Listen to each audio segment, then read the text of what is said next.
قل کہہ دیجئے لا یستوی نہیں برابر ہو سکتا الخبیث خبیث ناپاک گندا والطیب اور پاک ولو اعجبک اور اگر آپ کو کثرت میں ڈالے کثرت الخبیث ناپاکی کی گندگی کی اور خبیث مال کی یا خبیث چیز کی کثرت فاتقوا اللہ بس تم اللہ سے ڈرو یا اولی الالباب اے عقل والو لعلکم تاکہ تم تفلحون کامیاب ہو جاؤ۔ مال اور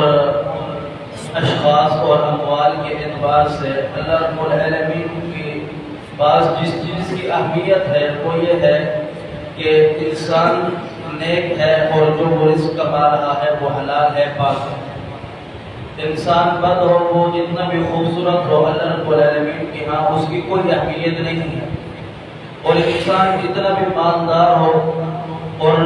بہت مال ہو اس کے پاس اور وہ مال ناپاک مال ہو اللہ رب العالمین کو نافرمانی کر کے بنایا ہوا مال ہو یا لوگوں کے ساتھ دھوکہ دہی کر کے جھوٹ بول کر کے سود سے مال کمایا ہوا یا پھر اور کوئی نافرمانی والا عمل کر کے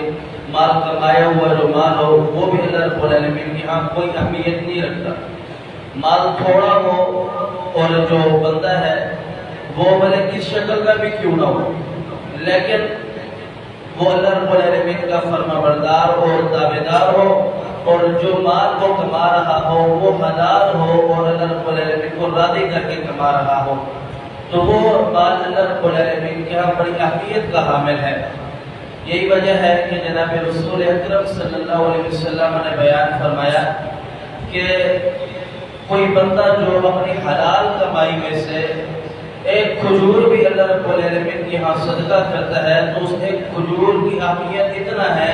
کہ وہ کھجور اللہ رب العالمین حلال کمائی سے جو کی گئی ہے صدقے میں اسے اپنے دائیں ہاتھ میں اٹھا لیتا ہے اور پھر اس کی اس طرح پرورش کرتا رہتا ہے، اس طرح پرورش کرتا رہتا ہے کہ جیسے لوگ بچڑے کی پرورش کرتے ہیں اور روز قیامت وہ کھجور ایک کھجور کئی پہاڑوں کی شکل میں ہوگا۔ یہ حلال کمائی کی برکت ہے۔ اور ایک اور روایت میں آتا ہے کہ اللہ رب العالمین جو کوئی کھجور کا آدھا ٹکڑا بھی اللہ رب العالمین کی راہ میں خرچ کرتا ہے اخلاص کے ساتھ وہ اتنا اللہ رب العالمین کی اہمیت والا ہے کہ کھجور کا آدھا ٹکڑا اللہ رب العالمین اس کی اس طرح پرورش کرتا ہے جیسے عرب لوگ اپنے گھوڑے کے بچے کی پرورش کرتے ہیں اور وہ روز قیامت اللہ رب العالمین کو حضور جب اس عمل